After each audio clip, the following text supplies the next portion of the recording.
Bonjour à tous, bienvenue sur TVNR de la rentrée. J'espère que vous avez bien fêté, que le passage à la nouvelle année sera bénéfique pour vous. Bonne année à tous et spécialement à monsieur Gandhi Juna, que vous connaissez sûrement sur le pseudonyme Gims, on en reparle après. Au programme du jour, on a évidemment la polémique du drapeau européen, le protocole sanitaire à l'école et un peu de vrac. Je le disais précédemment, la polémique du drapeau européen suscite les feux des responsables politiques en France. À gauche et à droite, on invective le président pour avoir effectué cet acte odieux.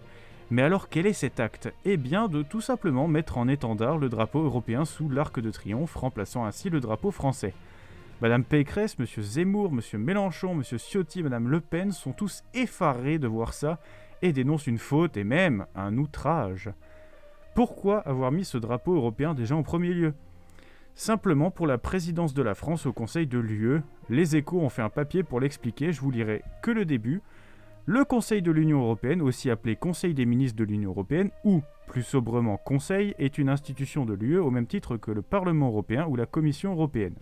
Il est, avec le Parlement Européen, le co-législateur de l'Union Européenne. En clair, il est chargé d'amender et d'adopter les lois européennes. Il réunit les ministres des États membres de l'Union Européenne par domaine de compétences et se compose de 10 formations thématiques allant des affaires générales au commerce en passant par la santé, les transports ou encore l'agriculture et la pêche. Alors deux choses sont facilement oubliées dans cette polémique. En 2008, lors de la dernière présidence de la France, le drapeau européen était affiché avec celui de la France et non remplacé. Ensuite, petite polémique supplémentaire, cette présidence de la France est en pleine élection et notre président n'a pas jugé bon de reporter la présidence alors que c'est tout à fait possible. Monsieur Mélenchon l'a bien rappelé, et si Emmanuel Macron n'est pas réélu, le ou la présidente qui suivra devra continuer d'assurer la présidence avec une vision différente de celle de l'actuel président. Voilà, c'est dommage que notre gouvernement prenne ce genre de décision nulle alors qu'il est possible de faire autrement et surtout de faire mieux. Nouvelle preuve encore que ça aurait pu mieux se passer, notre cher ministre de l'Éducation, monsieur Blanquette, oui, j'ai dit Blanquette parce qu'à ce niveau-là c'est digne d'une chèvre, a annoncé le protocole sanitaire à l'école pour aujourd'hui, hier après-midi à 16h30, de quoi ravir les parents et les enseignants. Je vous mets l'infographie imbuvable, et pour ceux qui n'ont rien compris, juste ici, là. Les élèves testés positifs au Covid-19 devront observer dès ce lundi les mêmes consignes que pour l'ensemble de la population. Ces consignes, allégées par l'exécutif, prévoient un isolement de 7 jours dès qu'on sait qu'on est positif. Cet isolement pourra être réduit à 5 jours après un test PCR ou antigénique négatif au 5e jour, ainsi qu'en l'absence de symptômes depuis 48 heures. Alors, pour les élèves cas contact, Jean-Michel Blanquette, ministre de l'Éducation, a prévu que la nouvelle politique de contact tracing passera par la multiplication des tests et la participation des familles à ce dispositif fondé sur la responsabilisation. Waouh! Ainsi, il n'y aura plus de fermeture de classe si 3 cas positifs y sont recensés, l'accent étant mis sur les tests. Alors, dans le détail, les élèves des classes de primaire où un cas positif de Covid a été diagnostiqué devront tous réaliser au moins 3 tests à 4 jours d'intervalle contre 1 auparavant. Un premier test PCR ou antigénique devra être réalisé à J+0, puis 2 autotests à J+2 et J+4. Ces derniers pourront être délivrés gratuitement en pharmacie à condition que l'on présente les résultats du premier test négatif. Pour les profs, c'est sensiblement la même chose et petit détail croustillant, ils vont devoir également prendre leur café assis et non plus debout. Voilà, si vous doutiez encore de l'absurdité des mesures et des compétences de nos dirigeants sur cette crise, vous voilà servi. Notre ministre Jean-Michel Blanquette a balayé d'un revers de main les critiques assurant que la publication du protocole avait été tardive afin d'être au plus près de la réalité. Le ministre a également justifié le délai, car le gouvernement a attendu jusqu'à vendredi l'avis du Conseil scientifique et de la Haute Autorité de Santé publique. Évidemment, bien sûr, c'est connu, ces personnes sont connectées au réel. Mais d'ailleurs, il n'y avait pas une petite pénurie des autotests dans les pharmacies ces derniers jours ? Un peu de vrac maintenant, on va essayer de rigoler un petit peu. Direction le Brésil, où Jair Bolsonaro a été hospitalisé pour apparemment une occlusion intestinale.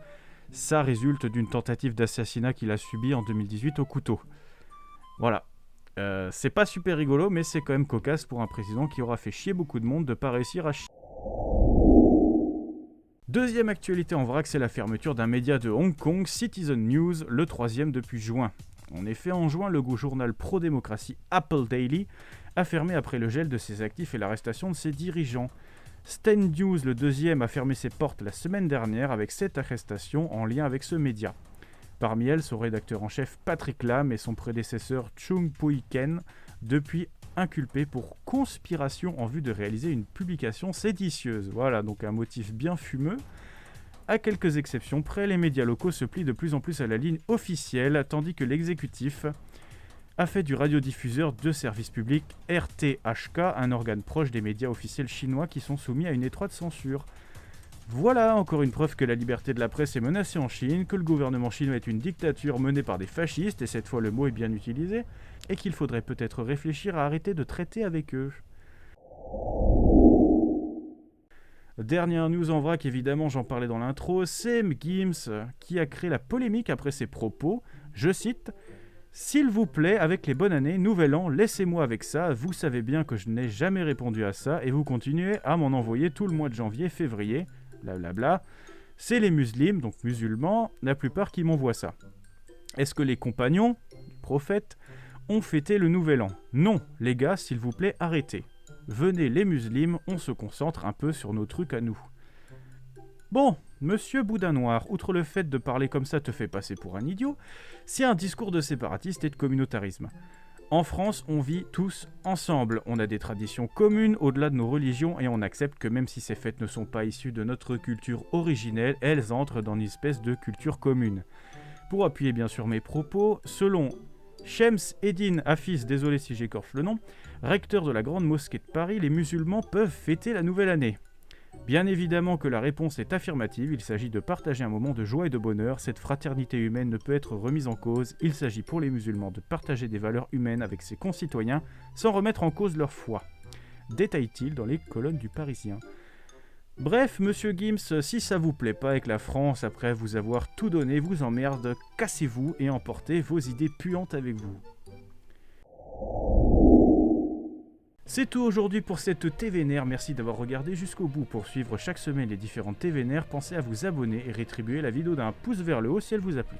N'hésitez pas non plus à lire les sources en description pour mieux comprendre les sujets abordés. N'oubliez pas aussi, comme dirait notre ami musulman, le directeur du Carrefour a parlé, il me l'a garanti, c'est moins 75% sur les boudins noirs et les boudins blancs. Sur ce, je vous souhaite une agréable journée, je vous aime tous, sauf les médias chinois qui sont payés par le gouvernement. C'était le Hat. Ciao.